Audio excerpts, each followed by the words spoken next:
All right. Welcome, everyone. Welcome back to the show. And I'm so happy to welcome back to the program, of course, the great Professor Robert O. Gjerdingen. He is the author of the 2007 Music in the Galant Style and 2020's Child Composers, How Orphans Became Elite Musicians. And today's a very special Christmassy episode. I was thinking of calling it a Christmas schema episode. And one reason why I wanted to focus specifically on music schema is I think over the past couple of interviews, we've had a sort of blend, mainly focusing on Partimento, with a little bit of schema thrown in here and there. But in this episode, I actually really just want to focus on music schema theory, and who better than the person who wrote the book on it? And so this is going to be very interesting because I think a lot of people, when they get very excited into Partimento and they buy all the books and they're not quite sure, is music schema Partimento, is Partimento music schema. You're so deeply entwined with the explosion really of the new movement in the 21st century. So perhaps you could explain to someone who's new to this, is music schema, it may seem ridiculous to insiders, but this question does need to be explained to people very new to this. What is the relationship of music schema to Partimento? Are they the same thing, or is there a difference? And what is the definition of music schema theory? Oh, I'm sorry, and I didn't say hello. I didn't give you a chance to say hello. Um, Merry Christmas. Merry Christmas, yes. Sort of Nordic today, so it's freezing cold here. Oh, I assume that Singapore is more of a humane climate. Anyway, uh, some background. I was struck as a graduate student by lots of theories of how music works. There was Heinrich Schenker. There was one of my own teachers, Leonard Meyer, talking about expectations and archetypes, what he called archetypes. I was very intrigued by that. And as I read these various authors, it occurred to me that they were talking oftentimes about what a psychologist would call a schema. Now, there's nothing special about that name. You could call it a mental representation or a thing, an idea. When humans walk into a room and they see a chair, they see a chair. They see a category of things that they have learned. They don't look at a chair and say, I wonder what that is. There are 4 vertical elements, and then there's a horizontal element, and then there's some more vertical elements. And I wonder what a person could do with such a thing. That's not how we think. Okay. we are programmed to make summary abstractions of things that we experience in the world when they are similar to each other. We can't help ourselves. I mean, on the downside, this creates stereotypes. But stereotypes are how we navigate the world. I mean, they aren't all bad. So knowing that something is a chair, for example. A famous case is that, in English, the indefinite article is for something that, there could be such a thing. And the definite article is for, yes, there is such a thing. Okay. Well, in the so-called restaurant script, a person will say, I entered the restaurant and told the waiter. And you use the definite article because the moment you say enter a restaurant, your mind has already plugged in all the slots that belong in that schema. And there's a waiter there or waitress or whatever. It's not a waiter, it's the waiter. Because the waiter is already in that slot. Anyway, this seemed to help get over some of the problems in music theory. Well, let me put it this way. Music happens in human brains. It doesn't happen elsewhere. Okay. So if you want to understand music, understanding human brains is an advantage. Like I said, similarity sort of drives how the brain works. You know, there's a lot of talk now about artificial intelligence. Mm. And I and others made computer models of neural networks 40 years ago now. No More than kidding. 40, more Wow. than 40 years ago. I mean, these were simple things. These were done on small personal computers. And any iPhone today would be like a supercomputer 40 years ago.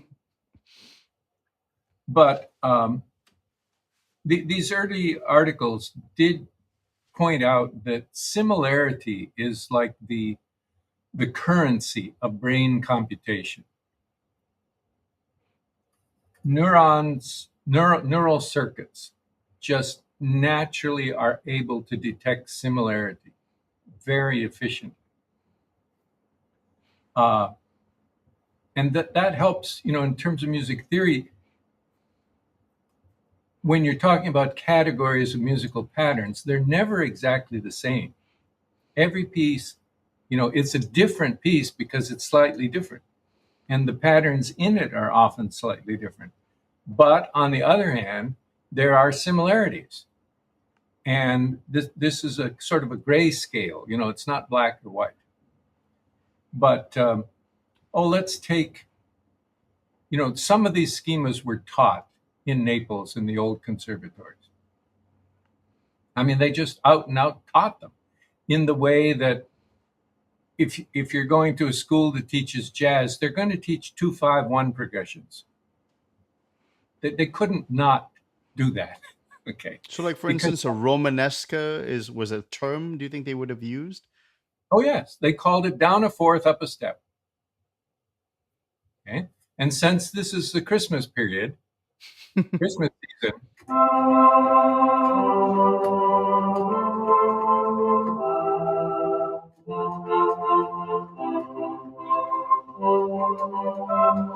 Romanesca again.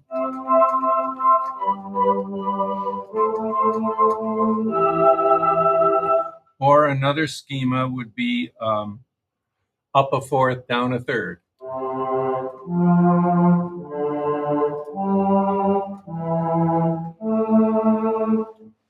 Josef Riepel in Regensburg in Germany called this a monte, going up a mountain.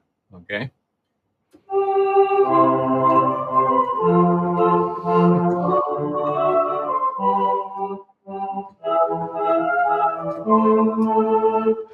So Christmas music is a repository of old patterns that have been handed down through the generations. And it's not surprising that the Monte and the Romanesca find their place. Okay. I think it's fair to say that when a 8-year-old Neapolitan orphan went to a harpsichord and went,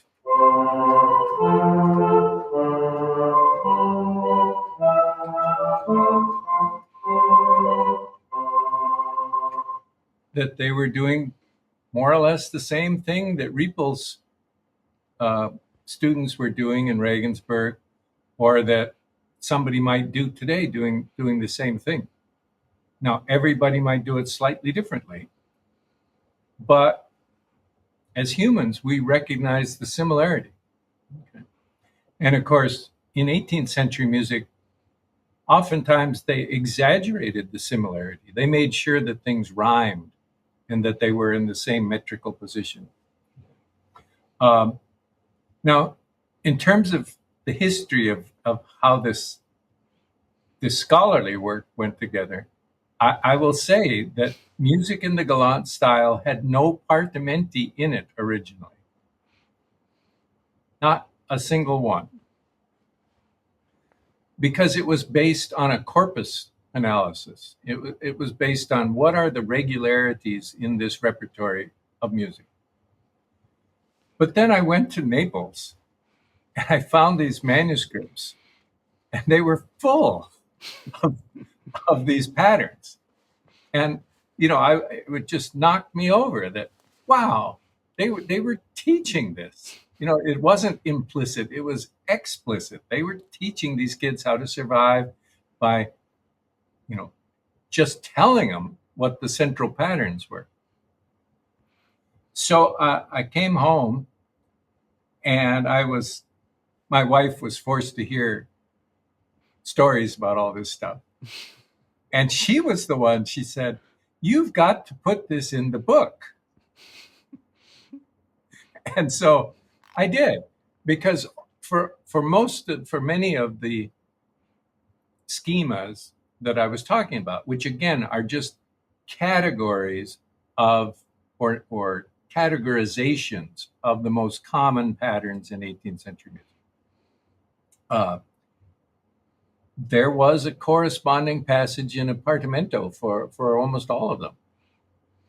So I think she had really good sense to insist on that, because I think if Music in the Galant Style had been published without the Partimento part, people would have said, "Yeah, well, yeah, maybe you say that, but maybe I don't say that."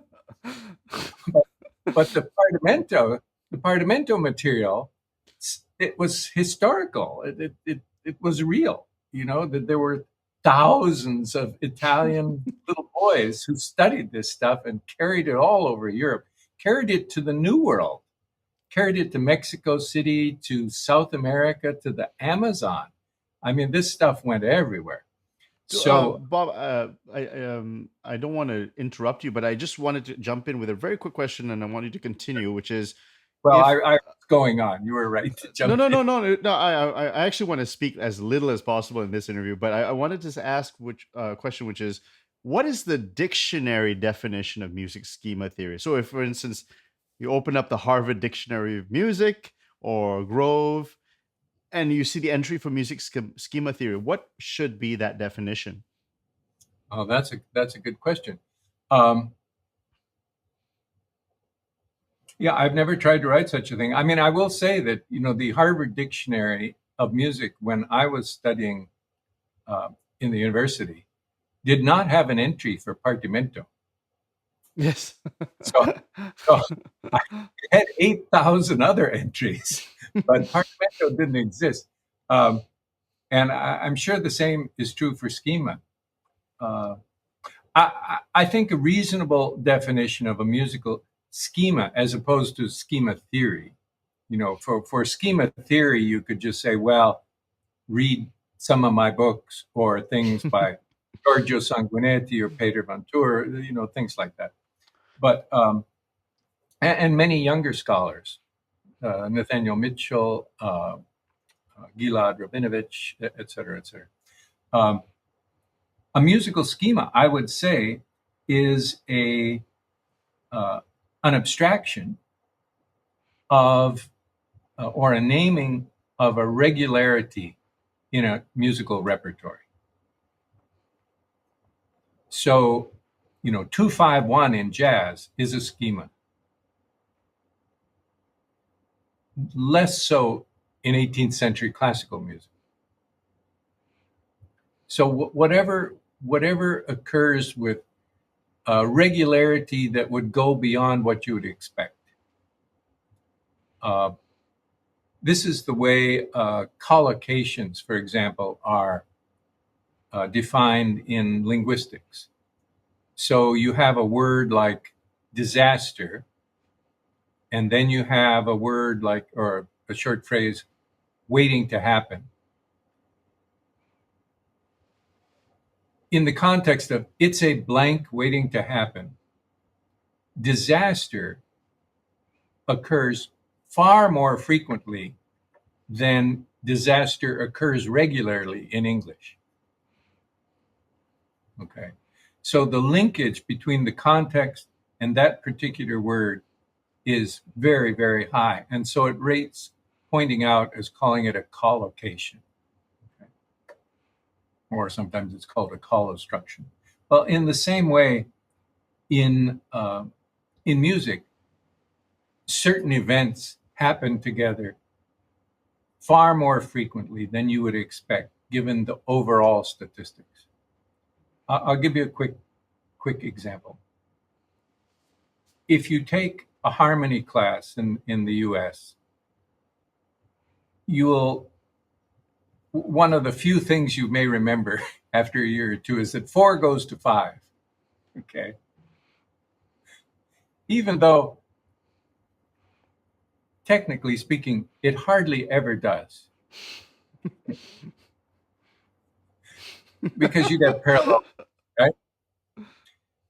But people are speaking generally. They mean, 4 going to 5, 7, or something else. But anyway, that's what you might learn. But if you counted things in 18th century music, you would find that 4 in C major, with great regularity, goes to 1/6.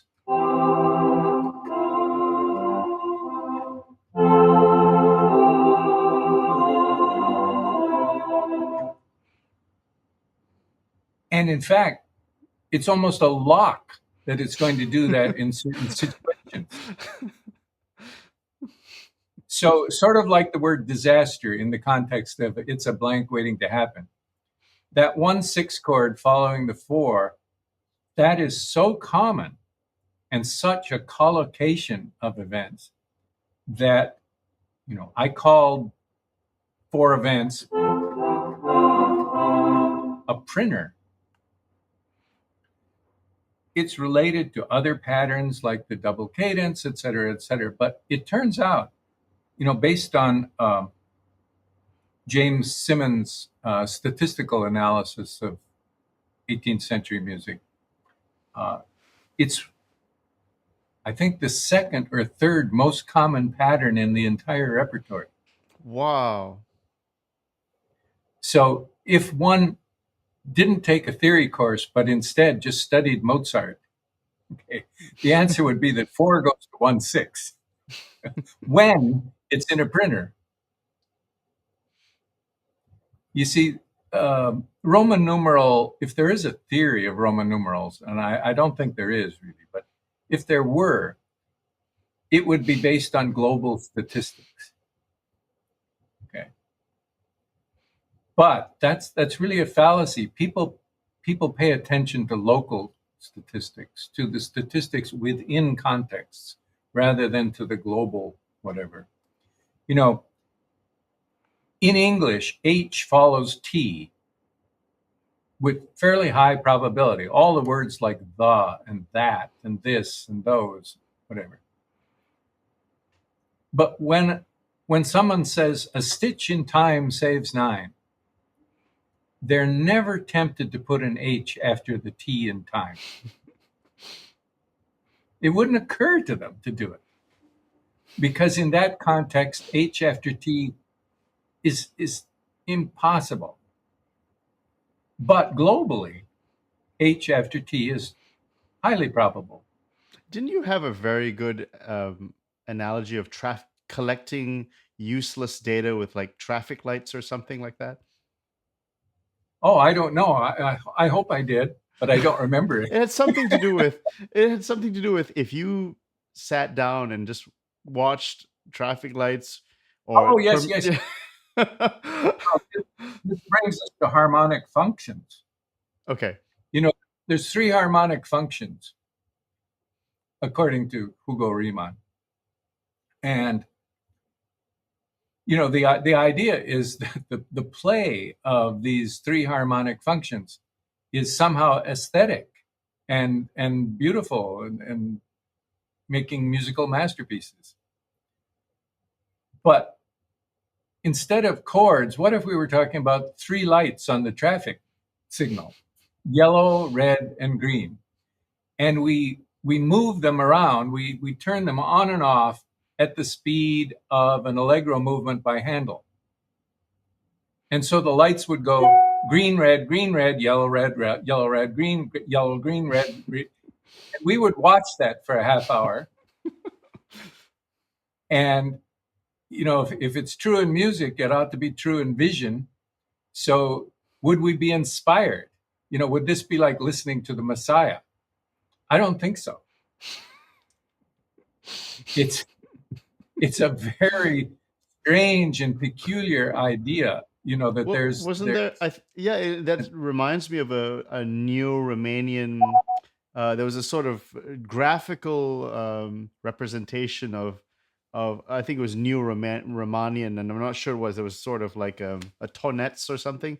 I'm not sure if that was a. But again, it's the same sort of thing. If we work it all out and we have this wonderful graphical representation, it must mean something, and it's going to be very useful for us if we have this visual thing. But I don't think it quite worked the way that it. I don't think it really was as useful as it claims to be. no.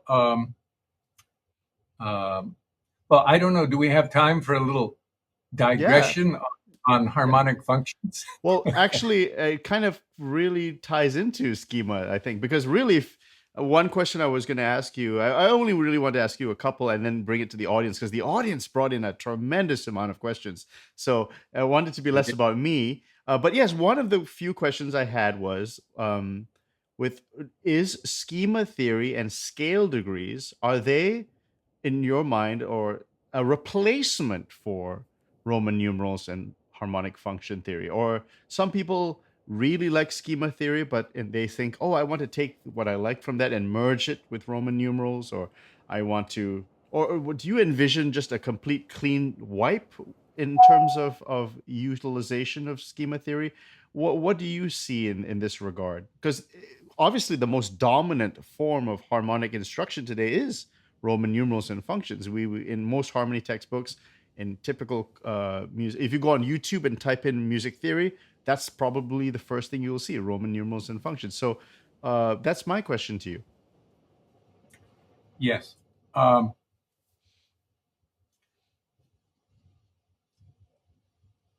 We're trained in classes to, buy into a certain description of things. Based on, I taught my first harmony class in 1970. That's 54 years ago. And Wow. I have given graduate placement exams in harmony for decades. And I think it's fair to say that people don't learn much in those courses. Given a summer off or a couple years off, they don't remember much of anything, which has always led me to believe that they didn't learn much in the first place, or at least not much that mattered to them. At Northwestern University, one of the cool things about the music school is that traditionally a lot of the studio teachers are members of the Chicago Symphony Orchestra, which is to say they are members of the performing super elite. If you're a member of the Chicago Symphony Orchestra on any instrument, you don't need to say anything else about the person's qualifications. Okay? There's no other story that you are among the greatest that there is. I've never heard anybody in that orchestra mention a Roman numeral in 25 years. It's not part of their world. Although I think most of them had something like that in college. But it's not how they describe music. It's not how they talk about it. Well, now some could argue that just the situation didn't come up in which they would proudly talk about a third inversion 3 chord. There could be such, and I just missed it. Yeah, I think. Well, seriously, I've been thinking about theory classes and theory itself. I think the mismatch that people are feeling today has to do actually with European and American ideas of social class. And that may sound kind of far out, but it's worth remembering that, as Winston Churchill once said, that higher education was for well-to-do citizens. You know, in his day, only the upper classes went to the university, or very earnest and scholarly middle-class kids. But it was a small percentage of the population. It was mostly for men, and they were considered gentlemen. So, for example, in the realm of sports, gentlemen only competed against other gentlemen. And if you had worked with your hands for money, manual labor, you were not eligible. It's hard to believe today. But I don't know if you remember Grace Kelly. She was the queen of movie Hollywood. actress. Yes, she married Prince Rainier of Monaco.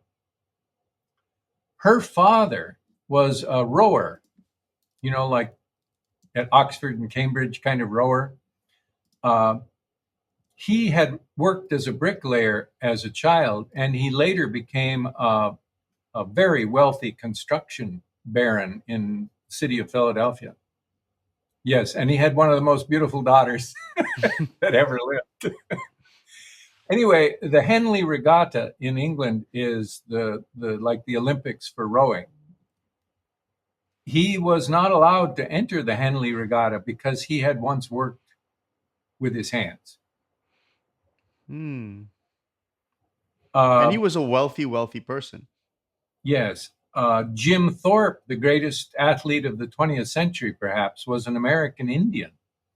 And he was stripped of his Olympic medals because he had played semi-pro baseball one summer. If you've ever seen the movie The Bridge on the River Kwai. Right, with Alec Guinness. Yes. The plot of that movie hinges on the fact that the officers refused to do manual labor because they were gentle. And in fact, that is written into the Geneva Convention, believe it or not. Right. Gentlemen cannot be required to do manual labor. All right, so now we switch to Europe. Traditionally, musicians are in the artisan class. You know, pianists literally do manual labor. But it's true. Artisans could go to a conservatory, which was a trade school, really, but they could not go to the university. It's hard to think of any 19th century famous composers who went to a university. There must have been some, but I can't think of any. You're contrasting university with conservatory because they were the conservatories back in the day. Yes. And in Europe, they're still very, very separate.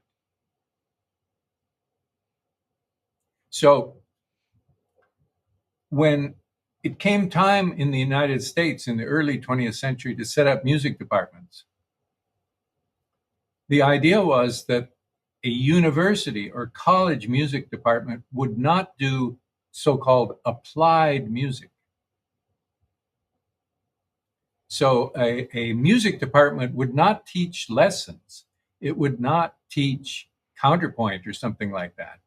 In the same way that a geology department would not teach mining or oil drilling. Okay. That was for workers. So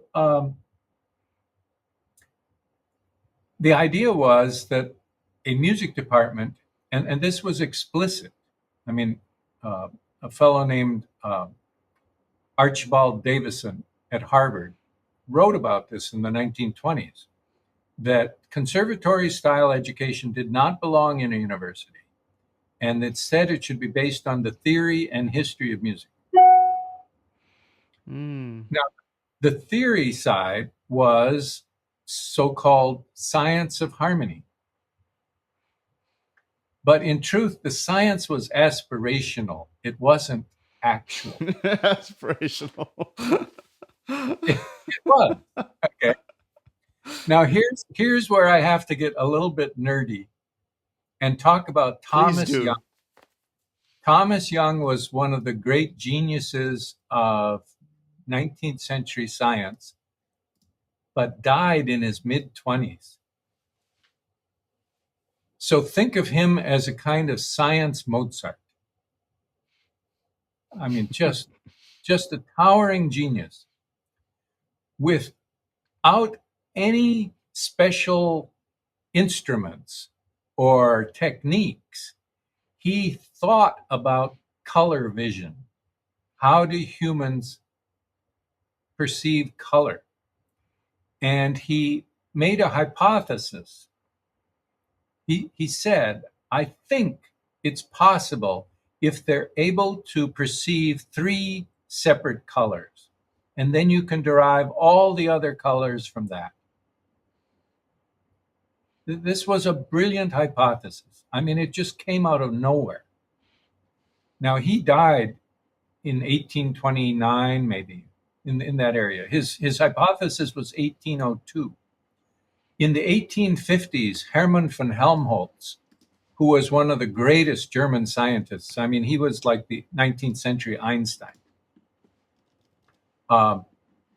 He studied human perception, both music and vision. And he took up Jung's theory and proved that it was true.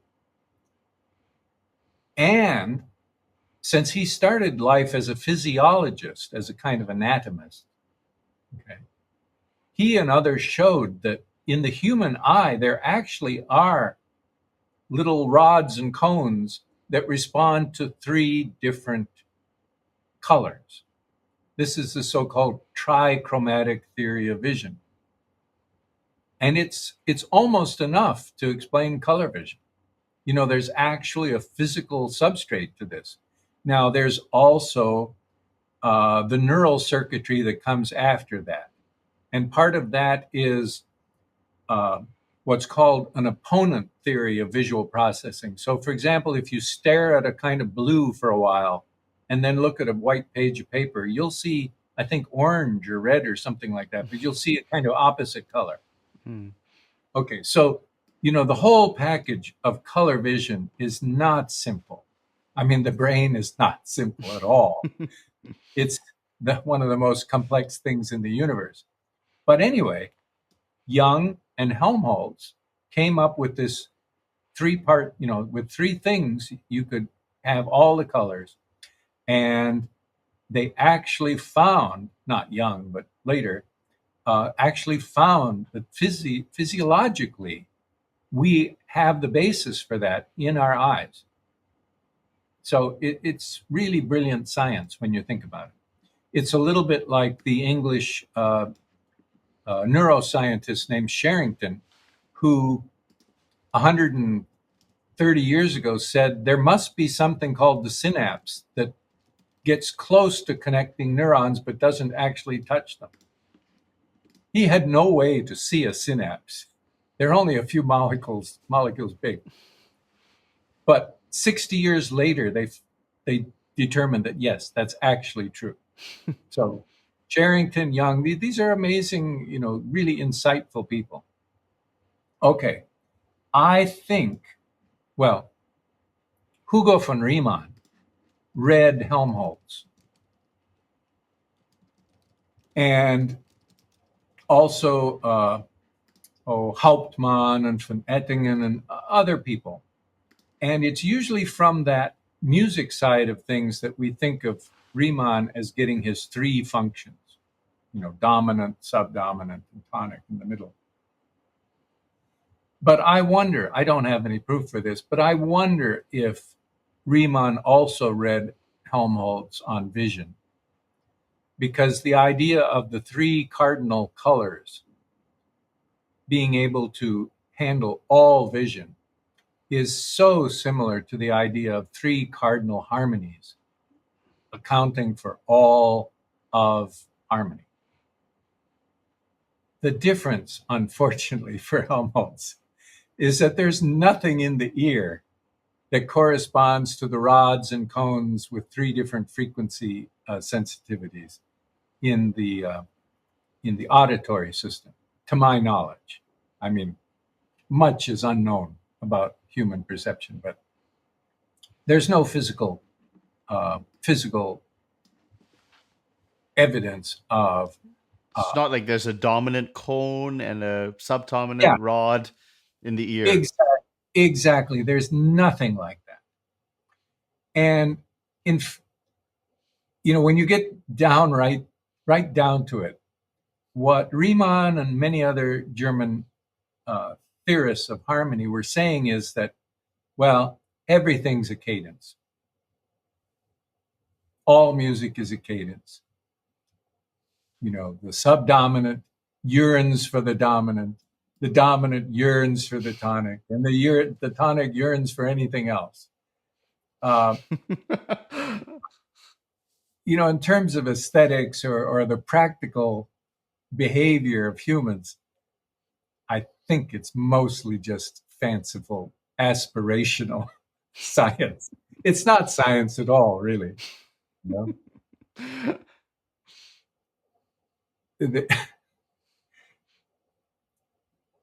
There are a lot of cadences in music, and there are a lot of phrases that are structured like extended cadences.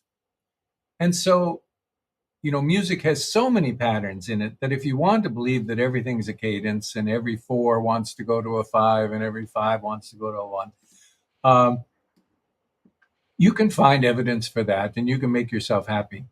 Oh, But, okay, so our sorry. Roman scale.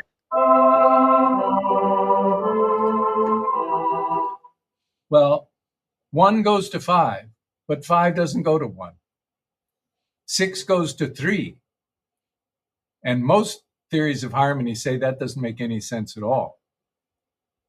That's a pattern that everybody knows, and in fact likes if they ever went to a wedding where they play Pachelbel's canon. Okay. So, but there functions is something that really, I know great musicians. There are some who absolutely swear by it. They think absolutely a function has to exist. The cadence is perhaps proof of that. That the cadence 5-1 is a powerful sensation. Professor Gjerdingen, you were in cognition for a very long time, musical cognition. So isn't that a true thing? I mean, that's a truism, truly, that there's a sort of a resolution, right? When we go from a 5-1, that cannot be denied. So is there, we might get the wording wrong or the description wrong, but that's a thing that exists in nature that we might not call it a function, but it exists. It exists in our minds. In other words, we recognize the schema, we know where we are in it, and we know what comes next. Now, someone like Schenker, for example, thought that these desires and expectations are in the tones. They confuse something that's second nature with nature. It's only second nature because we hear it happening time and time and time again. But there's nothing intrinsic about the thing that makes it act in a certain way. Theories of harmony get hung up on saying that chords have meanings outside of any context. If I'm in C, an F chord wants to do something. Okay. But it really doesn't. It's fine as it is. It doesn't give Christmas presents. It doesn't sing carols. Why does the brain enjoy a cadence so much? Has science ever been able to explain that? Oh, the satisfaction of expectations does release, chemicals. But this is almost like a universal thing around. I mean, I'm not sure. Maybe I'm displaying my ignorance, but perhaps in other cultures, do people? I think people enjoy a G chord, so-called, going to a C chord. There's a universal aspect to that, surely. No, there isn't. Okay, so you can. Traditionally, most of the world's cultures didn't use triads at all. Okay. I mean, they're very, very rare. Okay, so maybe Just you could explain that. Maybe that would be very helpful. Is if that's a so to relate to this idea that things are intrinsic. Perhaps they're not intrinsic at all outside of certain cultures. yeah, there's a kind of wonderful hubris in European 19th century musicians and people who wrote about music. Remember, at the time, Germany, not so successfully, France, rather successfully, Britain, spectacularly successfully, were grabbing all the real estate in the world. It really was a truthful statement that the sun never set on the British Empire, Mm. because wherever the sun was shining, there was something owned by Britain in the vicinity. So the Europeans tended to think of themselves as the master race. We know how bad this can get, but that what they were doing in music was a superior kind of music that the rest of the world would get up along into eventually as they became civilized. Well, I suppose that seemed plausible around 1900, 1910. But of course, they didn't see hip hop coming. Okay. Well, isn't that not even true in like the Renaissance? I mean, like there's the soprano cadence, there's the alto cadence, there's the tenor cadence, there's different. So it's not necessarily always five that you see that's being used as Correct. the cadence. Correct. So, for example, in the Renaissance, a imperfect consonance expanding by half and whole steps to a perfect consonance was a cadence. So, by the time we get to Bach, that has to be a half cadence.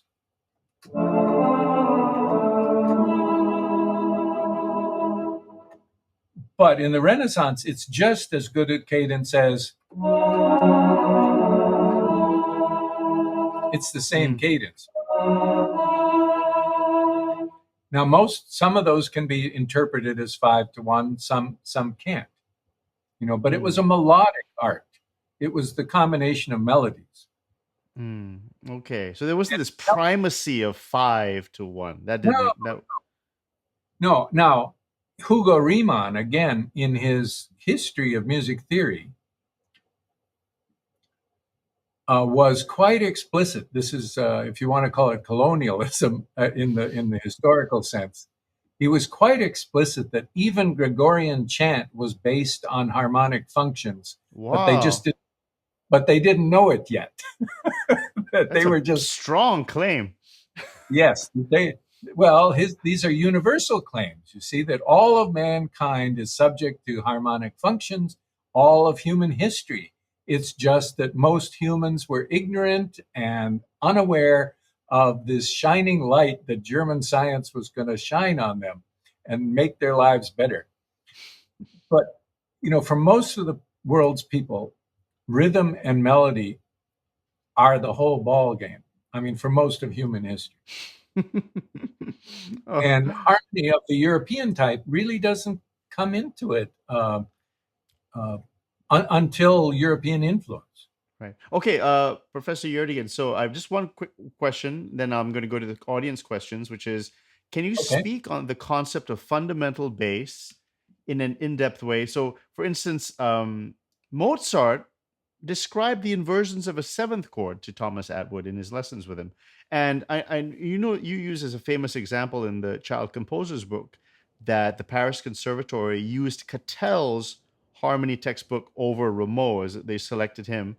But if you actually look at Catel's textbook, he does speak of inversion. So sh- doesn't that, in a sense, prove that yes, maybe Rameau was right in the end because there are inversions of chords? So what is the big fuss here? Well, inversions of chords were recognized a century before Rameau in the 1600s. Again, it's a kind of similarity, if you will. It's just pointing out a similarity. Mozart, for example, really didn't describe the inversions of chords to Atwood. He described how this chord was similar to, and we immediately look on that and say, he's showing an inversion. Okay. But really what he was demonstrating was a similarity. You know, in Italian pedagogy, when you were going to prepare and resolve a 7 to a 6, there were 4 ways to prepare it, and you had to learn each of the 4 ways. And that meant that there were 4 consonances that you could use to prepare the dissonance. 1, 3, 5, 6. We, today might look at that and say, oh, well, those are inversions. Yeah. But they did not say that, that this version of a chord is an upside down version of that version of a chord. They treated them as separate things. So that doesn't mean that... Were they ignorant? Perhaps a Riemannian sort of analysis of their pedagogy would be, that's maybe just ignorance there. No, they weren't. Or do you think they actually knew it, but they were thinking it's better not to take such a drastic position like that? Well, it's do you focus on difference that makes a difference to the way you do your art, or do you focus on a kind of abstract similarity? So, for example, if you know a family that has 5 children, you could look at the first child and say, oh, that's the son of my friend. And then you could look at the second child and you could say, that's a version of the son of my friend. And each of the other children are versions of the son of my friend. Now, those children would prefer to be described as things on their own, right? Rather than as versions of the first child. Okay. J.S. Bach, according to his son Emmanuel, did not buy the inversion business. For him, every arrangement of tones was separate and required different treatment. So I'm not saying that DFAC is totally different than FACD. But things like theories of inversions, Roman numerals, they miss a lot. Okay. And even Italian pedagogy can only get so much right. Let's take a Renaissance cadence.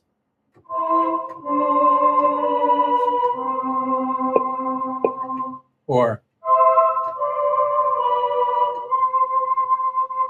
there's a 7/6 or 2/3 suspension. Okay, now if I harmonize it this way,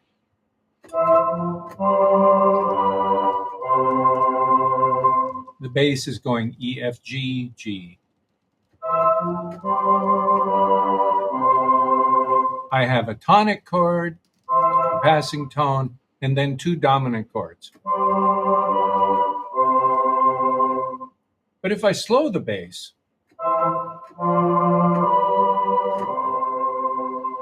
now I have a subdominant chord and a dominant chord. But it's the same darn thing. Okay.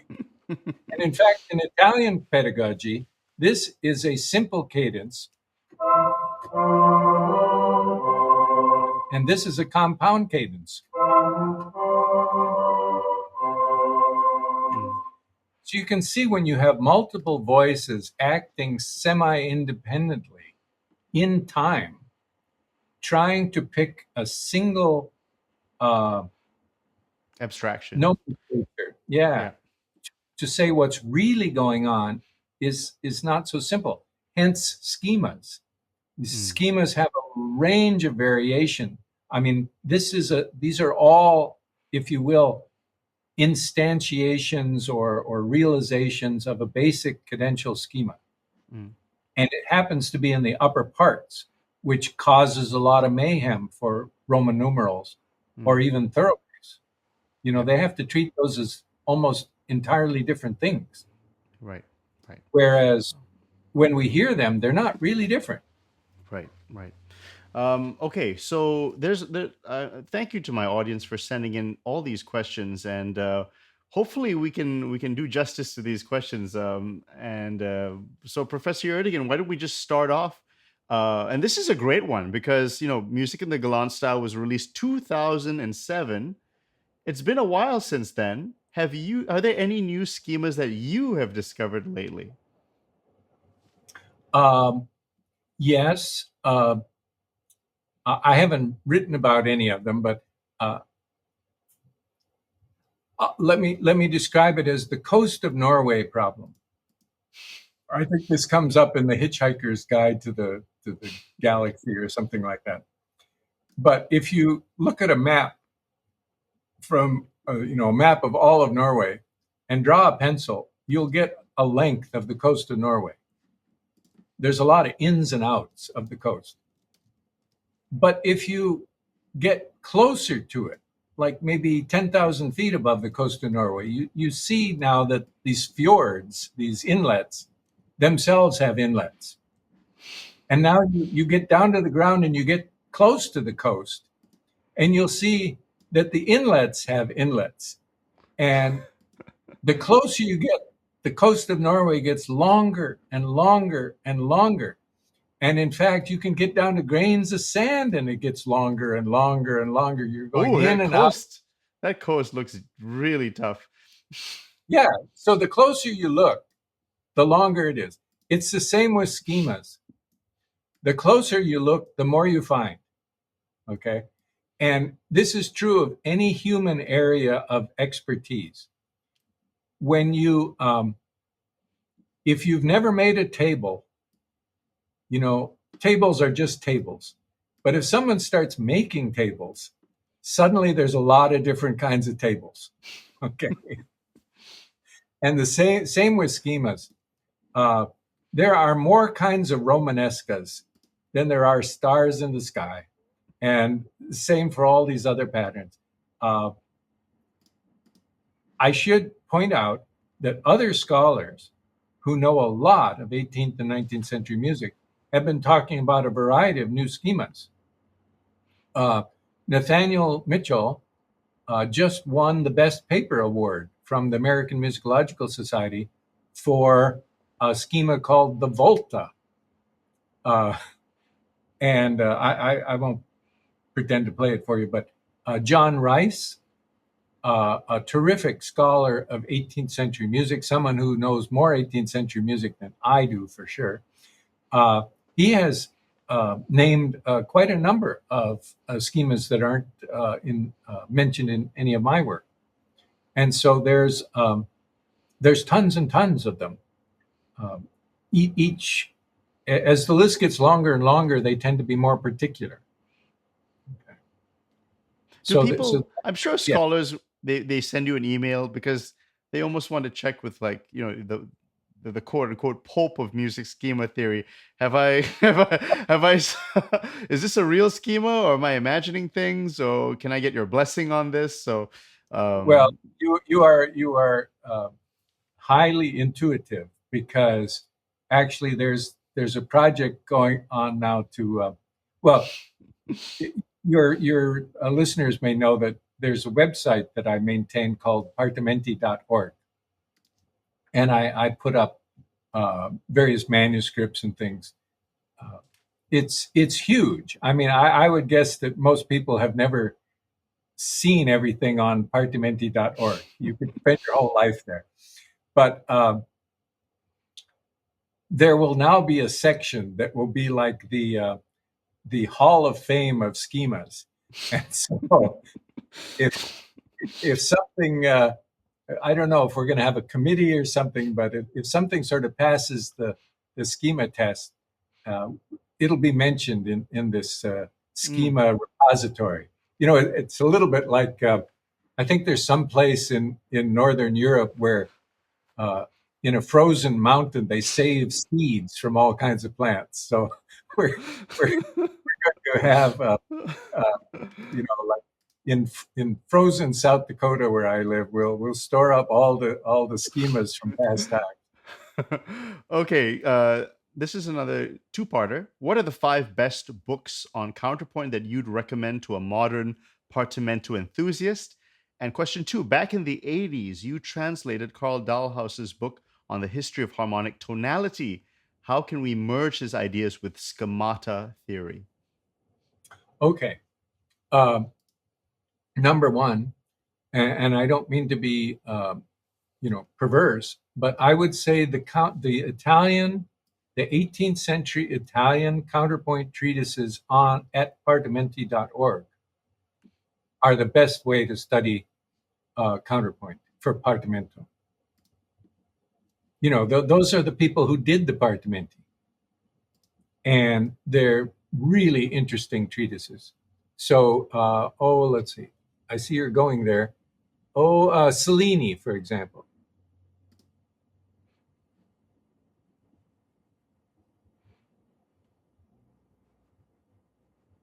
Yeah, there we go. First species, 1 page.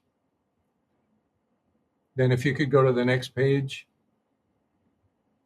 By the bottom of the second page, we're at second species. And he runs through the species very quickly. Now we're in third species, fourth species. They don't spend a lot of time on that.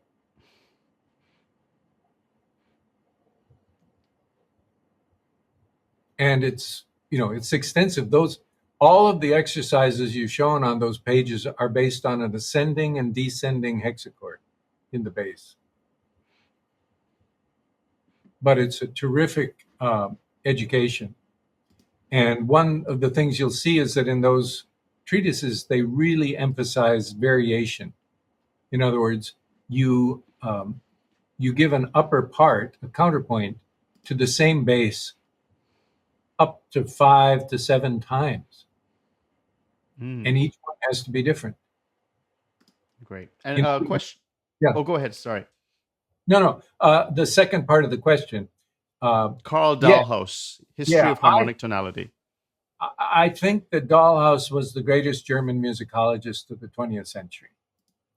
Now he's everybody likes to argue with Carl Dahlhaus, but he was a giant. He got his first job on the recommendation of Bertolt Brecht, I think. That usually doesn't happen for junior professors. And he wrote about what he called the rise of harmonic tonality. And he actually did not come to a complete conclusion about it. But I thought one of the very interesting points he makes is that he thinks it's contemporaneous with a shift toward meter, toward metrical counterpoint. And if you want to think about it in terms of counterpoint, the biggest difference between Palestrina and Bach, for example, is that in Palestrina, almost all important relationships are note to note. And in Bach, they aren't. They're metrical place to metrical place. That's a huge difference. And I think that's tied with what we think of as tonality today. Okay. Thoughts on parallelism between Schenker's theories and schema theory, but of course, more broadly, including solfeggio and counterpoint. And if there's anything useful to be learned from the parallels between Schenker and schema theory. For example, the analytic practice of tracing structural notes seems very similar to identifying a melody such like La Sol Fa Mi, the Printer.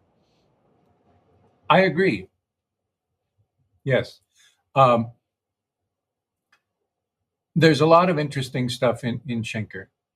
And a schema analysis of a Mozart piano sonata and a Schenker analysis, one of his analyses, have some overlaps, quite a few.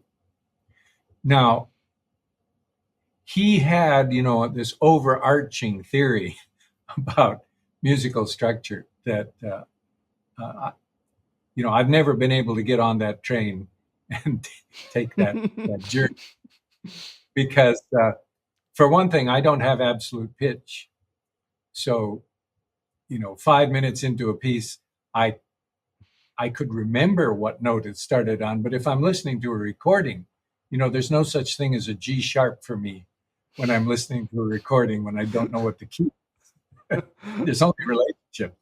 So that's a difference. And then the schemas that I write about can be processed and held in human short-term memory, what's called working memory, before they're sent to long-term storage.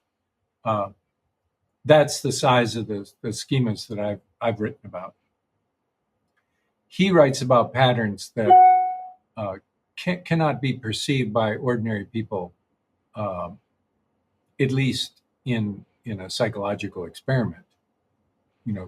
We forget things very quickly and most people are unable to remember 5 minutes in the past, whether the tone they're hearing now is higher or lower than the tone they heard back then.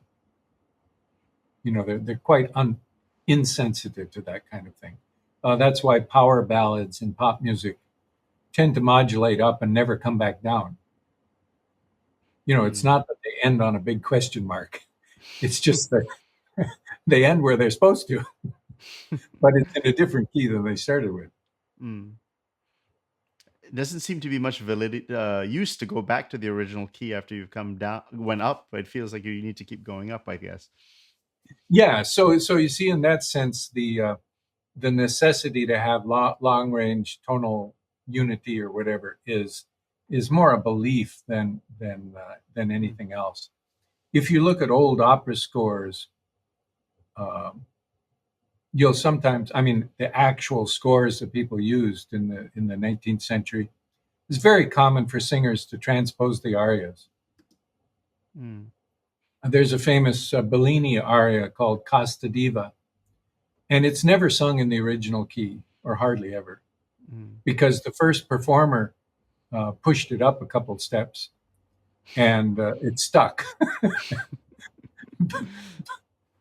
So much for Werk Troya then. Yes. Again, these are the Ursatz and the Werk Troya. These are kind of they're kind of aspirational, mythical. as you were saying, or just Yes. Okay. Yeah. People actually are quite what would you call it? They're quite loose in what they tolerate in terms of tonal design. Okay, so the next question, I know Professor Gjerdingen studied with Leonard B. Meyer, known for his work on rhythm. Of course, there are regional differences in rhythm, for instance, the French versus the Germans versus the Italians. But in a given time and place in the Baroque period, are there laws for rhythm, and are they as strict as those for counterpoint and harmony? For example, complementary/composite rhythms, starting a phrase on an afterbeat with an anacrusis, shorter note durations. How did rhythmic conventions change moving to the Galant period? Well, that's a deeper question than I can answer. I did touch upon it with the idea of the Galant really emphasizes discontinuous relationships related by their place in a metric grid. So tatyaram, apyaram, all of those events you can predict out in time, but they're not contiguous. And so, at that time, they distinguished strict counterpoint, which was note-to-note relationships, from what they called free counterpoint. And so the relationships of free counterpoint are central to Galant music. I think a lot of American students have learned a lot from Schenker because he wrote about free counterpoint. And most of those students had never encountered it in a contrapuntal sense outside of a Schenker class. So in some sense, Schenker gets credit for free counterpoint, but it was a standard topic back in the day. Now, the kind of rules that questioner was asking about are much more severe in, let's say, Palestrina, in the sacred style. There, you really can identify rhythmic rules. but I'm not exactly aware in the 17th century how that changes. Carl Dahlhaus called the 17th century the no longer but not yet. The poor 17th century. I mean, there's Yeah, it's like it, this blind spot. it's hard, and I think most students today don't realize that the 17th century was harmonically much wilder than the 18th century. Yeah, it The was a 18th, great century. the 18th century simplifies 17th century harmony.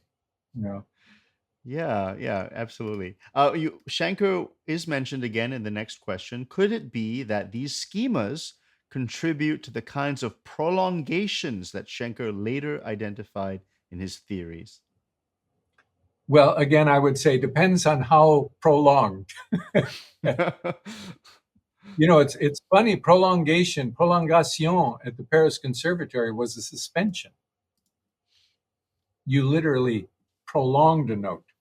It wasn't, some grand thing. Um, I think it's worth backing up just a little bit and talking about linguistics today and the idea of levels that are discontinuous, or let's say self-contained. So in linguistics, you have, let's say, at least three levels. You have a level of words, and then you have a level of clauses, including sentences, but sentences are made up of clauses.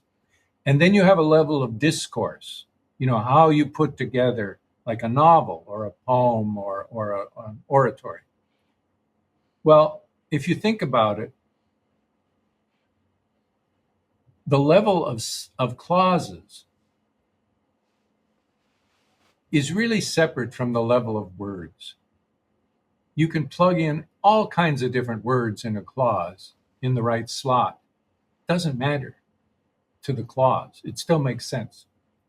And similarly, the level of discourse, rhetoric and oratory and things like that, you can put any number of clauses in a verse or an oratory, and you can change lots of words without having any effect. Okay.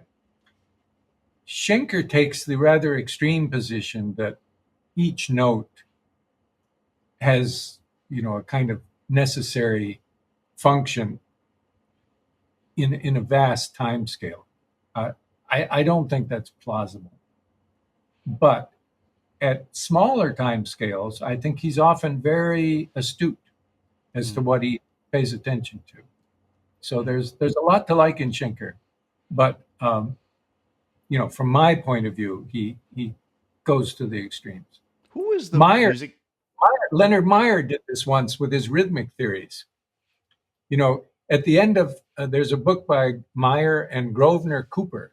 It's about applying metrical feet, poetic feet, like iams and trochees, short long, or weak strong, strong weak, that kind of thing. Well, Meyer then thought maybe that phrases were like that. You could have a weak phrase and a strong phrase, and eventually he went all the way to say like a sonata has, the exposition is a kind of like a weak upbeat, and then there's a development, and it's sort of like weak strong is a Right. recapitulation. And I remember talking to him once, and I said, Professor Meyer, he wanted people to call him Lenny, but I couldn't. He was, this august person. I couldn't. I said, Professor Meyer, this just doesn't seem plausible. The whole exposition of something could just be like a little upbeat, And I said, I'm not criticizing, poetic feet and things like that, because, songs get set to music. But I said, I don't know about this. And he said, Bob, he said, it's like you got a sausage grinder, you put the sausage in, and you can't resist just turning the corner.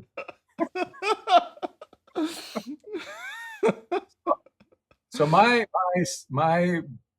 personal feeling is that Schenker often just couldn't resist turning the crank, but some of that stuff is not that useful. Mm. Who is the music theorist who talked about the will of the tones and that sort of thing? That's Schenker, I see. Tonvilla. Yeah. Okay. Okay. All right. So, okay, this is one you've answered on the show a few times, which is why did music education deviate from a pattern recognition way of learning, which showed great results? And he uses the analogy of chess players solving tactical positions. Very, very good observation, which can be compared to partimentes. Both improve pattern recognition and prepare you for a real situation. In the case of music, improvisation, composition. In chess, when you play the actual game, you're able to spot tactical patterns. So why the deviation in history? Yes. Why indeed? Oh, horror, horror, horror. Why did we go there? Well, again, I think it's social class that American and European elites did not aspire to be artisans. Like in Germany, a young count going to the university did not want to become a poorly paid musician. He wanted to know what kind of music to tell his musicians to play. Okay. And so he wanted to know about style and kind of harmonic theories and so it's like biology. You don't aspire to be a bacterium. You just want to read about them. Okay. And so musicians were lower class people. Now, the greatest of them became artistes, which was a higher category. But the reason you could have 100 people in a pit orchestra playing for ballet dancers was that they got paid very, very little. Today the problem with ballet is that the orchestra is more expensive than the ballerinas. They get about what an orchestra player gets, but if you need 100 orchestra players, you aren't going to be able to afford 100 ballerinas. I mean, they got paid so poorly that the first chairs at the Paris Opera in the 19th century would hire seconds to do the rehearsals. They would just show up for the gig. Yeah. Probably not the performance practice. But no, that was a very excellent question. I think social class explained why, 80 years ago, these changes were made. But I don't think it makes sense for us today. And what a great treat. Nathaniel Mitchell is here. And he has okay, yeah, so why don't we just jump in? What are the biggest or most interesting unanswered questions for music schema theory in your view? Well, I think one of the questions was partially answered by James Simmons in his dissertation of 2017 or 18, and that was if you he took Neapolitan solfeggi, which are melody and bass pieces. He took 300 of them and tallied all the patterns that are isochronic, in other words, that come at equal time intervals. And again, that's important because it's not note to note that most of these patterns occur. And sure enough, practically every pattern in music in the Galant style shows up in the top 10 of the statistics. So there's lots more to do there, but I think it's possible. I mean, he was quite sophisticated. This is not just like counting and then taking the average, but I think he did show that yes, statistically, these are the most common patterns. It wasn't just like a nightmare that I had, and just writing down my fantasies. I think that's one thing. I think another thing that would be quite different would be finding somebody who has learned to recognize these patterns. Let's say an experienced early music player They might not have to know them as, the names that I've given them or anybody else. But it would be interesting if in brain scans of one type or another, you could show that they were responding to roughly the same kind of on and off of these patterns as they go by in real music. That there are tremendous obstacles to doing that. I mean, for one thing, fMRI scanners, I've been in a couple of them, and it's like being inside an iron foundry. I mean, they're loud, they're Okay. scary loud. So Right. so listening to a string quartet when you're in this this terrifying environment is a challenge. But Mm, anyway, I think that would be a very remarkable development. okay. Yeah. And there's just I think we should do these follow-up questions here, which is what can music practitioners or theorists stand to gain by paying closer attention to cognitive science? What can cognitive science stand to gain by paying closer attention to musicians on the flip side? Yes. Well, I would say that cognitive scientists have always had a fondness for music in Mm, studies. And going back to Hermann von Helmholtz in the 19th century. Um, and now with digital recordings and manipulations, we can do an awful lot. And people are doing an awful lot. I would say Montreal is probably the center of world study uh, of the cognition of music. Uh, both from the neuroscience side and from the music side. Um, and just, I mean, really, this is my personal feeling, but I think the closer music theory could be to cognitive science, the better off it would be. I really think that music theory should be applicable to any musical style. So if we took that position, which is a radical position, then we're not going to spend a year doing Bach chorales. As beautiful as they are. I mean, they are mother's milk to me. I grew up with them. But I understand that in today's world, they are they are gems from the distant past. And if we are going to have a music theory that is applicable to any style of music, then it has to be more general and focused on listeners and harmony in the broadest sense. Yeah. They're quite wild, aren't they? The Bach chorales. They're not. They're like they're you. People that he does some very Yes. adventurous thing. It's not like Corelli, who is a little bit more like easy, like good for beginners. It's this is Bach is it's Yes. like giving a beginner a very difficult thing to start with, actually. They're challenging because Bach gets handed a 15th century melody, or a part 16th century melody, a couple for 15th, but mostly 16th century melodies, and then harmonizes them for the 1700s. And that's challenging. Some of them don't have leading tones. Um, they're what we might say today modal, although that's Mm, kind of anachronistic. But yeah, they're challenging. There are the more galant ones use galant schemas, mm, but a lot of them, harken back to. I mean, Bach and Handel were born in the 17th century. mm.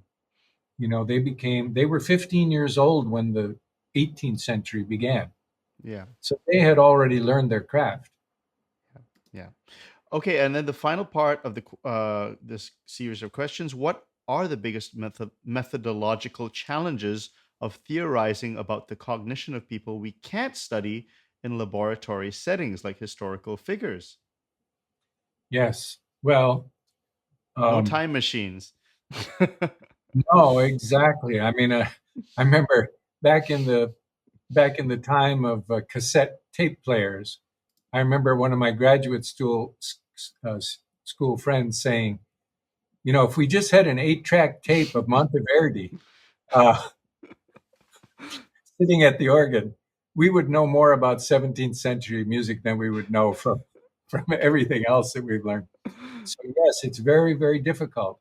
Uh, there's a psychologist of music named Carol Krumhansel, And she did a lot of interesting work on tonality and sort of what's in people's minds. And her strategy was what she called converging evidence. In other words, you try a lot of different things and you hope that the evidence converges on some kind of reasonable interpretation. So for historical figures, we can look at the music that they wrote.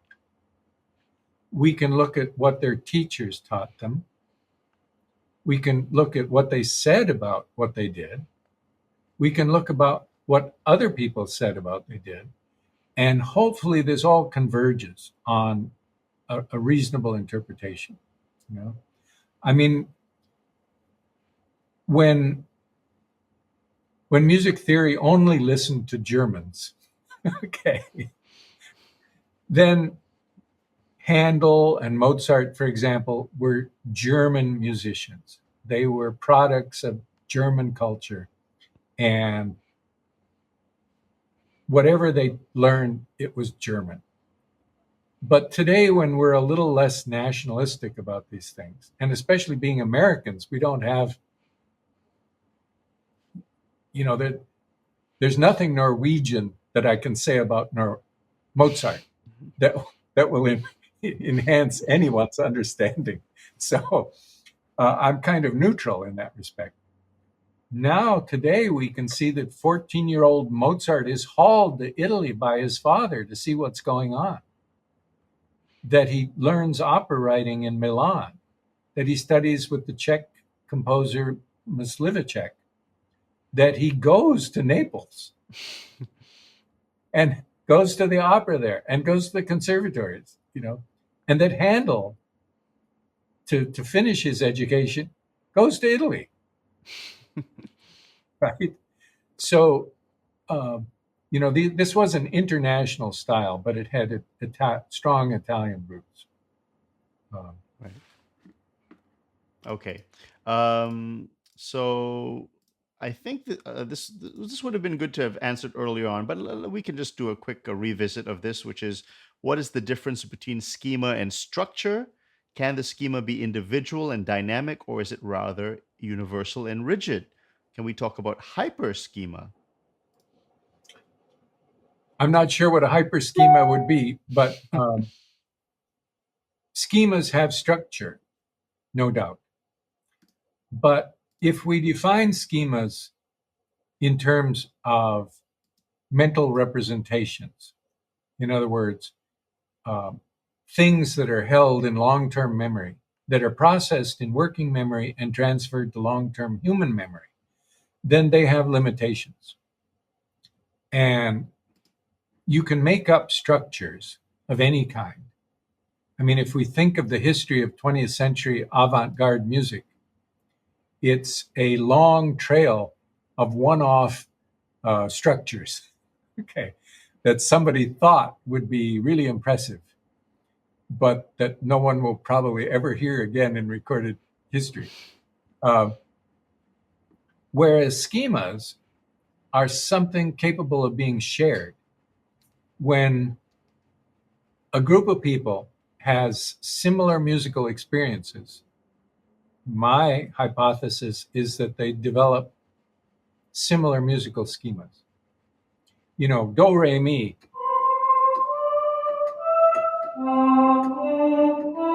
In counterpoint,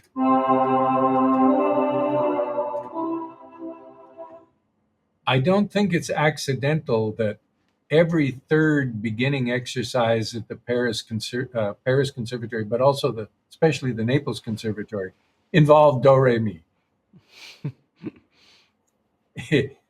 They wanted to make sure that all the students shared that experience. Now, I would say, in partial response to Nathaniel's question, there is a leap of faith here that I'm suggesting that listeners pick up on this kind of thing. And whether they can reproduce it or not, that they are sensitive to that it makes sense. They have an understanding of it, in that they can kind of follow where it goes and feel comfortable with it. But I will admit, that's a leap of faith. We don't really know what's in most people's minds, or hardly anybody's mind, when it comes to music. We don't really know how music is stored in the brain. I mean, we assume it's stored Really? like other things, but a visual pattern is relatively easy to think about because it's, a spatial pattern. Temporal patterns are not so easy to think about because if you think about it, working memory is a dynamical system. Okay, it's electrical impulses flying around neurons and neurons turning on and off, and lots is happening. But when it goes to long-term memory, it becomes physical and it doesn't change. Like when you write something in longhand, your hand moves around and it's dynamic. But when you stop and look at it now, it's an immovable physical pattern of light and dark. So what we don't know, or at least what I don't know, maybe somebody does, there's science moves fast, but how does the dynamic temporal patterns in working memory become fixed patterns in long-term memory? I think that's still a challenging thing in neuroscience. There's a lot of questions in here, but I think I do want to actually get through all of them. So why don't we just quickly go through them? And I think we've actually, you might have answered them over the course of this interview, but let's just recap so people can get a refresh then. So what is the scope of the schemas, or the concept of schemas itself? Is it universal and systematic, or stylistic and historical, in brackets, hermeneutical? The latter. Okay. Number two, how do you explain the perceived and hierarchical unity of tonality? Is there a hierarchy of tonality? I guess this relates to functions. Yes. Well, I would say it's what people perceive, okay, based on their experiences. I think music theorists tend to oversell tonality. I mean, every time they attempt to define it, then music changes, but it still seems kind of tonal. And so then you keep stretching the definition further out and further out, like, do you need leading tones? No, you don't need leading tones. Well, if you don't have leading tones, how do you know where the tonic is? Well, because, psychologically, there have been some studies that show that whatever tone is at the end of a series of tones tends to sound like the tonic after a while, if it repeatedly comes at the end. And it almost doesn't matter which tone it is. Yeah. So we pick up on, some of this, some of the things we say about tonality are kind of self-referential. In other words, we assume that there is something called tonality. It's worth pointing out that it's a very recent concept. It's only from the early 19th century. Okay, it was not a concept in the world of Mozart or Bach. The Feti, the Belgian, the director of the Belgian Conservatory and a Paris music critic, he claimed that he discovered it. He said it was like a moment, like Paul on the road to Tarsus Damascus? or whatever. Yeah. He said the false doctrines flew in pieces all around me, and tonality. The errors were yeah. Okay. Definitely a psychological quality. It's not in the music itself.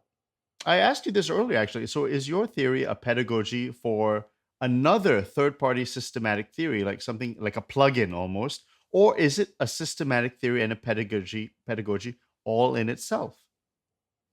Well, I would say what is a person's goal?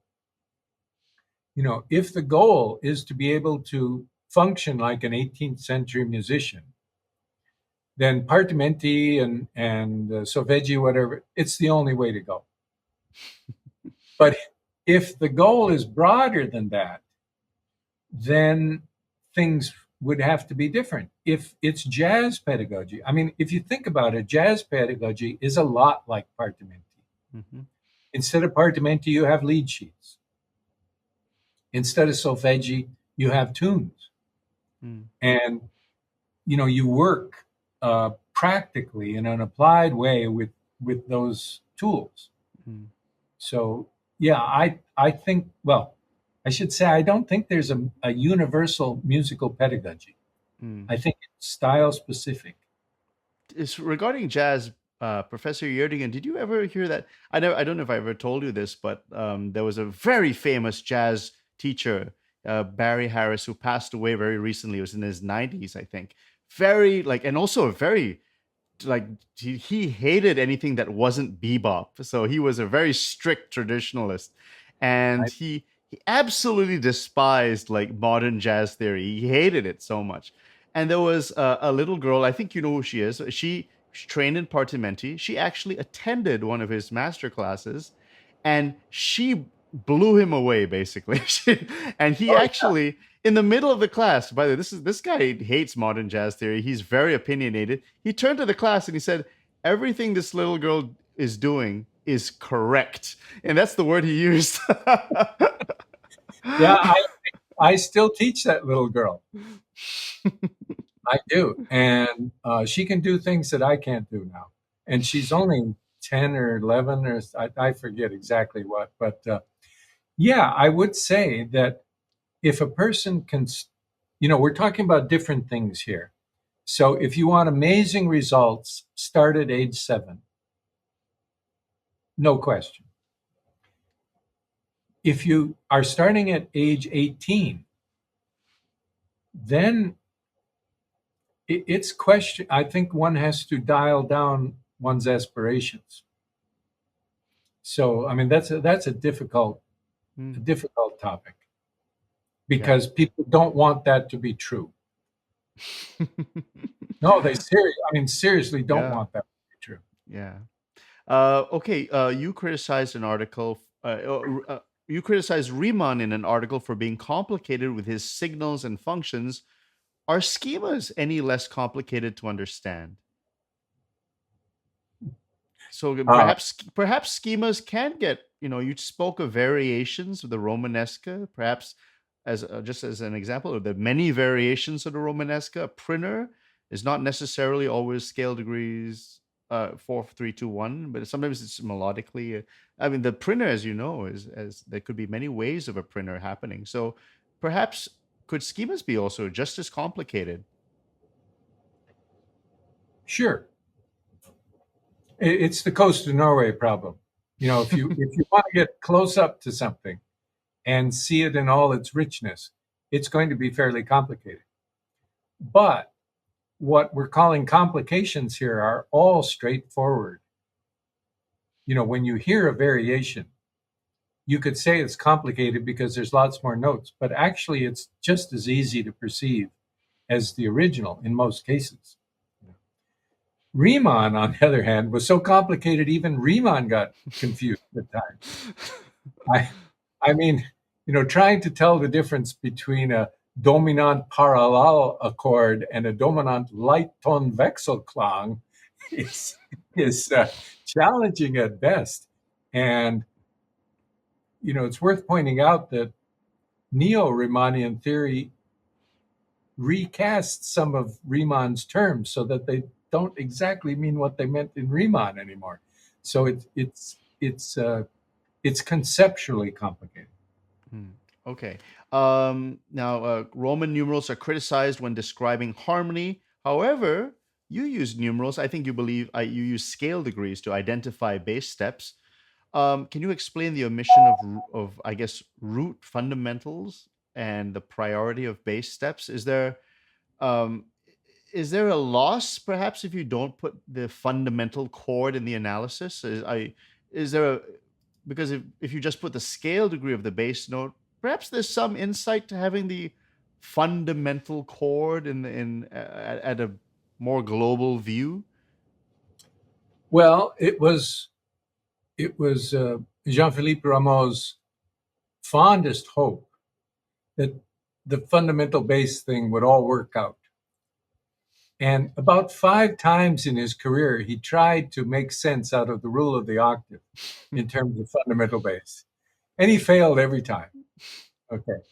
You know, music is a human creation with history rolling old things into new things all the time.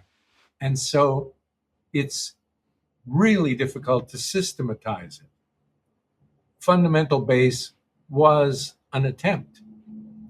But interestingly enough, it wasn't an attempt to teach musicians.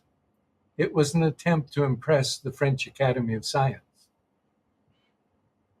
And that's where it was successful. And that's why the Paris Conservatory didn't adopt it. Because it has what Carl Dahlhaus called Systemzwang, a compulsion to systematize.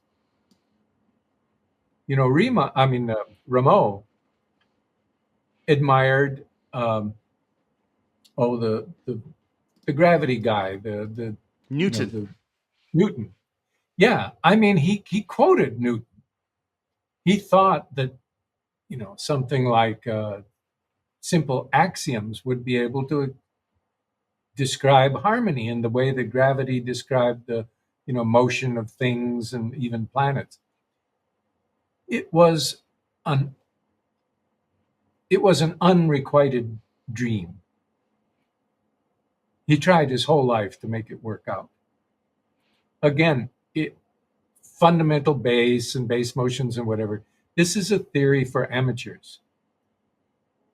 And it's been tremendously successful that Or way. perhaps very highfalutin scientists. Do you think it's to attract scientists, perhaps? Yes. Well, unfortunately, a lot of work in music cognition has been based on a year of freshman harmony that somebody took on their way to a physics degree. So, sometimes they're testing things that aren't that important. Okay, and the last question. These are all great questions. Thank you to everyone who sent in the questions. What does your theory contribute for the understanding of cadences in modern tonality? Can a church organist learn from music schema? Oh, absolutely. In fact, the whole Partimento tradition, schemas and partimenti, that was to train church organists. That's why they were there. You learn to improvise because you're going to spend the rest of your life improvising little versets and introits and whatever. It works today. I've been sitting at a church organ at times, and something will come up with what the minister is doing, and they'll kind of look at you like they do on television sometimes, like, they'll say, stretch, play me off.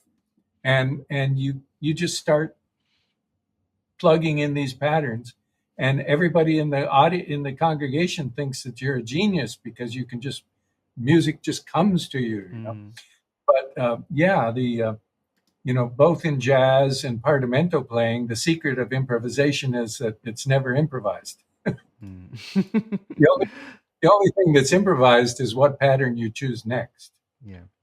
Are you familiar with a research paper about Darwinian evolution applying to music schemata? It can be accessed on Google Scholar by searching up Galant Schemata. This sounds vaguely familiar, but I'm sure I can't cite anything specific about it. Okay. All right. And then let's go on to this one.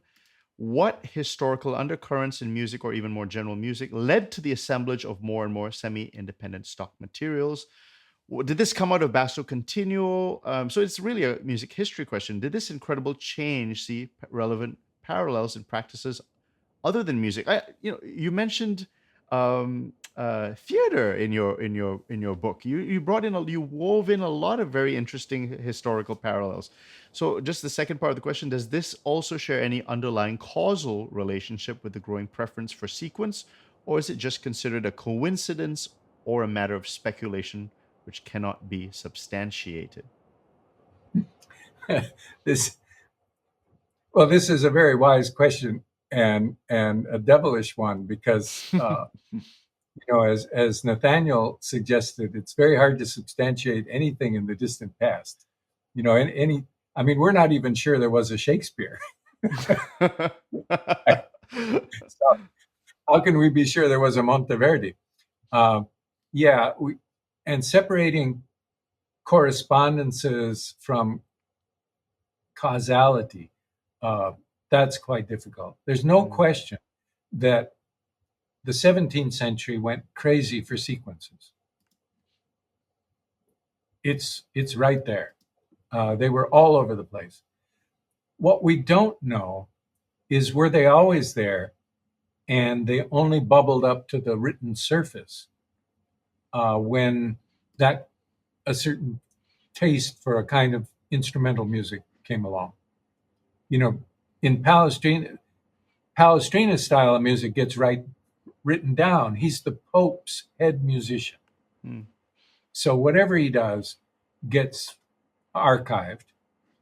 But maybe there was all kinds of sequential stuff going on there. In the early 16th century, there were things called frottole that were played during carnival season in Italy. And there you'll find things like montes and romanescas and lots of sequential patterns like that. You can even find them a little bit under the surface in the Roman sacred music of Victoria, Victoria was sort of like the drama queen compared to Palestrina. It's more dramatic music, or lasso to go even further in that direction. So you can find some sequences in their music, but it's a complex question, and it would take. I'm not qualified. A time machine. You would need a time machine. Yes, and I'm not qualified to really answer it. And this is actually good. You mentioned this almost at the beginning of the interview. Are there any materials available or in development that deal with schemas in modern music? You talked about the 2-5-1 in jazz. So he's asking, are any materials available or in development for modern or contemporary music? Can typical and recurring chord progressions used in jazz and pop music be legitimately classified as schemas? I think you answered that, as in the article Introduction to Harmonic Schemas in Pop Music, Open Music Theory. Yeah, without question. I mean, if you know the changes for so-called rhythm changes, I've got rhythm. Okay, well, the break is a fonte. Okay, it's been serving the same purpose in minuets in the 18th century, or in pop music, or in jazz music. Some of these things are really perennials. I've had students. Take Elton John. He wrote 600 some songs, and he would dash off a song in 15 minutes. Well, that usually suggests that he has a repertory of schemas that he's plugging in. And sure enough, I don't know Elton John's whole repertory, but listening to a lecture that this student gave once, it was pretty obvious. Yes, he has certain things that he does over and over and over again. So for his mind, I would say he has a set of schemas of a particular type. Now, if we talk about all of rock music, then maybe we have to be more general. But certainly, yes. I have a question. You said 2-5-1 is the schema, but there's no melodic element to that. It's. I mean, there could be infinite melodic elements to 2-5-1. That's really the bass progression. So, like if we hear a popular song, it's often 1-5-6-4 nowadays. There's a lot of. Are they really schemas or chord progressions? Or are they the same thing? Well, in the 18th century, what I wrote about originally, they're coming out of a contrapuntal tradition. The composers in Italy at that time were called contrapuntisti, counterpointers. They weren't called harmonisti. Okay. So it was only natural that I described some of these schemas in two-part counterpoint with a little addendum as to what the harmony usually was. I think once we get into the world of jazz, Sometimes just the chords are enough. But of course, you're still going to get the jazz players doing similar things, a keyboard player in their right hand. So, if it's a turnaround,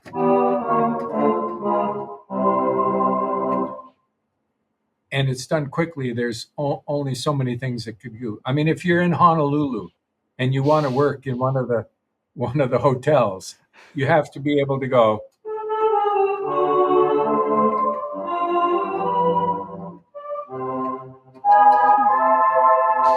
Right? I mean, And you would know because you were based there for a while, right?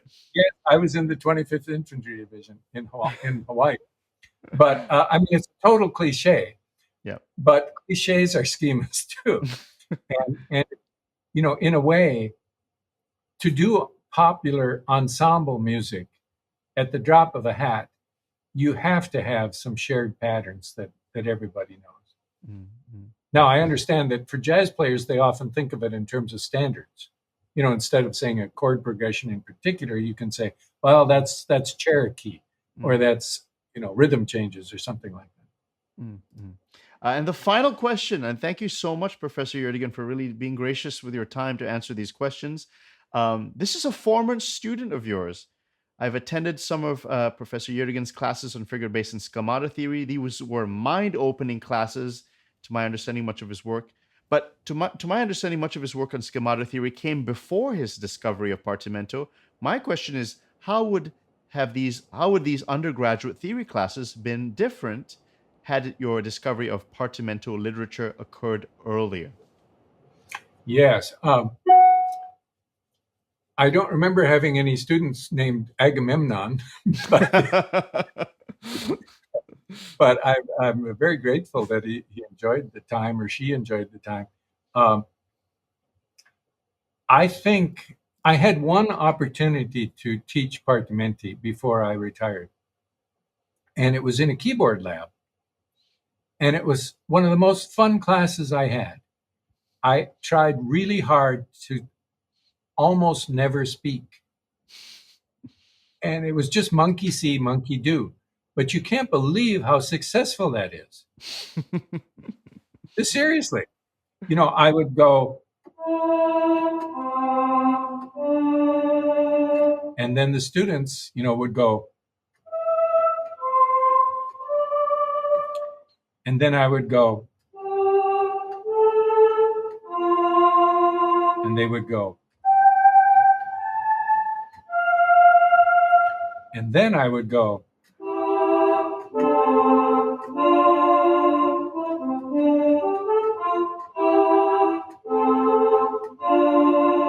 and they would go.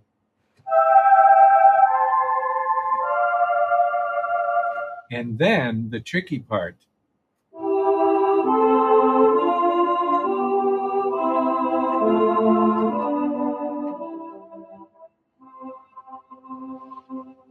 We've now learned the circle of fifths. I mean, it's really that easy. I had one student at the end of 10 weeks went off to Amsterdam to enroll in a continual playing course at a high level. I was amazed. We make this stuff really hard in college courses. But at the end of the day, there's a beautiful simplicity that can be found. And if you can find that, it's really rewarding. And it's a lot of fun. And so you would have changed your theory class then to be more like that. Of course, you have to explain, right? Because it's a theory class, so you can't get away with not talking, though. Well, as a senior faculty member, I was allowed to so-called waste a quarter of the student's time on something a little bit experimental. Trying to do that in basic theory courses would be really tough because everybody would fight you. The wind players would say, well, I'm going to have to pass the graduate placement exam at Eastman, so I have got to know 265 of 3. And there's a lot of institutional force that makes theory classes the way they are. I mean, there's 2,000 different schools teaching music theory, and there's hardly a whisper of a difference between any of them, as if there's total agreement that this is what needs to be done. I think the total agreement is this is what people can pass, even if they're untalented. And so it's very hard to get beyond that. I mean, there was a point at Northwestern where I said, look, this is a pretty high level conservatory. Can you really say that getting a C in the identification of triads is adequate to go on to a harmony class? What does that mean? That you get 65% right? You know? So I put through a series of so-called skills tests that you had to get 95% right in like 3 minutes before you could go on. I had students and one teacher crying in my office. They thought this was totally unfair. This was cruel. That there's no way they could ever do such a thing, to look at CEG and say that's a major triad that quickly. They thought that these were items of study and contemplation, like maybe that's an overnight assignment. Yeah. So yes, there are reasons that there's a line from Middlemarch, famous 19th century novel, that said that the first job of the minister in the church is to fill the church. And in the business of music departments, you might say the first job of a music department is to fill the department. And if you're really hardcore about skills, and it's going to be hard to fill the department. Well, what do you think of Professor Job Agerman kind of scrapping the and using his harmony, counterpoint, and partimento textbook instead, which I think is really good. It's brilliant. He has the advantage of being an elite teacher. I mean, amazing teacher, and teaching elite students. The Conservatory of Amsterdam is one of the great conservatories on the continent, and it's especially known for its early music programs. I mean, So the stars are aligned in that situation, but it's a little harder in North America. I've heard groups somewhere on the internet. I hope it's there. Somewhere on the internet, you can find a quartet of his students improvising 4-part music on a thorough bass. And it's beautiful. That's great. I mean, they see a figured bass, and one will sing the bass. That's the easy part. But the other 3 are doing suspensions and resolutions and all the harmonies, and just gorgeous. That's great. So yeah, it was. I think it was impressively successful. So the final question, and it's been really a pleasure to speak with you, Professor Gjerdingen. This was a subject of conversation that I thought was very interesting on Facebook at the Art of Partimento, which was a very good question. And there was a teacher who was asking about, we have this ABRSM. It's very popular around the world, where you take these graded exams 1 to 8. And we're not talking about university now. We're talking about really K through 12, essentially, where I know. primary 1 to junior college, secondary school. And I can speak for Singapore and a lot of the former British colonies. This is pretty much this, and Trinity and RCM, and they all have these exams, and it's pretty much the standard sort of performance-based curriculum where you memorize 3 pieces, you play them, you get a distinction or a merit, or pass or fail. There's a little 5 or 10% sight reading component. There's a little ear training component. But really, that's what essentially dominates testing for young children. And then they go to university, and it's a whole different ball game. Or it might be even just a continuation if they're in a performance major. And somebody asked, why not we have some sort of Partimento-like testing?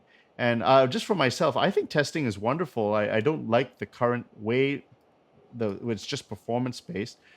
It would be kind of cool. I just think there's not enough teachers to really do the qualified testing. That's the big drawback. But if there were more teachers and there was some sort of standardization, it would be cool. Yeah, do book 2, Fenroli number 3. Can you do it? It's like a driving test. You can't do it, you fail. It's so simple. You can do it. If it's correct, you pass. You do a really good realization, it's a distinction. I like that idea because it's kind of it's a little bit more mainstream. But a lot of people were actually down on the idea. They did not like testing because, or they did not like this idea of it, and they were talking about the many pitfalls. I really sympathize with the person asking the question, of course, because it would be great if because all these moms who take their lessons, they want to see their certificate, they want to see the distinction, they don't care about all this high idealism, they don't care about it. So what do you think, Professor Gjerdingen? What do you think about testing for primary to secondary? It's a big moneymaker for the ABRSM. I can see myself getting $20 for every gold star I stamp on a video. It's a really interesting idea. The problem, it would be like doing the same thing in jazz. It's who's going to judge, because there are different schools of this sort of thing. There's the Basel Schola Cantorum group. There's the Amsterdam group. They're the Italians, and they don't all do this stuff quite the same. I mean, it's an interesting idea, and because what we have now is no good. We need something different. No, I know. Alma Deutscher was an early Partimento player, and both on the keyboard and on violin. And she, a couple of years ago now, I guess, she enrolled in the conducting program at the University of the Arts in Vienna, the former Hochschule. And there was an entrance exam in music analysis. And they said, well, you can do Roman numerals or Schenkerian analysis. And she said, well, I don't do any of that stuff. I do Gjerdingen schemas. And they said, oh, okay, well, go ahead. She's a star there now. So, well, I'm glad they allowed her to do the different way of analysis. Yes. I mean, now she's a special case. She's a person of amazing, amazing talent. Yeah, amazing talent. But no, it's an interesting idea. I think we're probably not at a stage where there's official versions of some of these things. I think it got rather like that in the early 19th century in Naples. I've looked at realizations of usually book 5 or 6 Fenroli Partimenti by different Italian students at that time. They are so similar. I mean, I wonder if they didn't have cheat sheets, that they would circulate like the official realizations, and then they would just memorize. See Giovanni around the back corner. He'll give you the mock exam answers. But, it was the case that at the Paris Conservatory at the time of Claude Debussy and Maurice Ravel, there were 2 harmony classes. And the first was what we might call keyboard harmony. And some of the teachers, some of the masters, and some of the students referred to this as partimento playing. They actually used the word partimento, even though it had become archaic by that time. And one of Debussy's classmates mentioned that he got a first prize in partimento, which is really surprising. This is in the 1880s, 1870s. But the second class, which was called just harmony, was really 4-part contrapuntal writing on given basses or melodies. But this first class, this applied harmony at the keyboard, that was graded. So they set a bass or a melody before the student, and the student played. They were figured, if the basses were figured somewhat. But then they were graded. But of course, the advantage is presumably the jury, did lots of students year after year, and so they probably were consistent. It would be hard to, just as a practical matter, it's hard to get consistent grading of things like that. But it's a really interesting idea. Yeah, I mean, if they had an academic fugue, why not you have academic partimento? I know people will be horrified at that because they all want endless idealistic creativity all the time. But I mean, just get the basics down and then just do it well. I mean, like, come on, if a grade 8 meant that somebody could do Fenaroli book 3 or 4, the Movimento book, and that's a good thing. That's great if somebody can give a stock valid solution. That's you could have cheat sheets. I mean, probably what would happen is there'd be like 30 realizations of the same partimento, but that's a good thing if someone memorizes 30 rows. That's like you're down as a child, you're downloading all these realizations. It's more information. How can that be a bad thing? There's some sense that understanding something means to be able to respond appropriately. Okay. And especially for nonverbal things. If someone goes,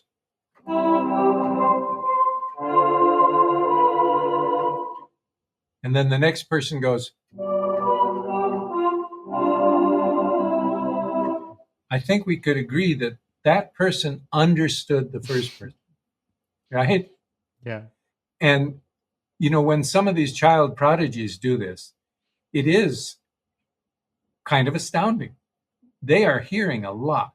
They really are, and it's a nonverbal understanding, but it's an understanding all the same. And maybe in music, it's more important kind of understanding. I'm always impressed that people can do that kind of thing. But it would be wonderful, if only we could get children more teachers doing. Oh, okay. Yeah. But I mean, the trick is to start with children because they don't know it's difficult. They just learn it so quickly and so well. Great.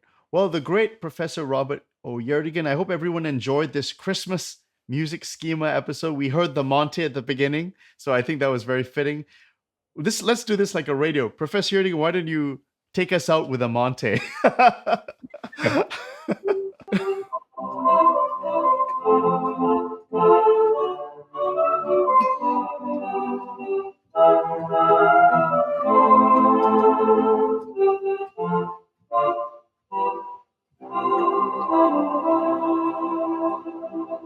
Merry Christmas.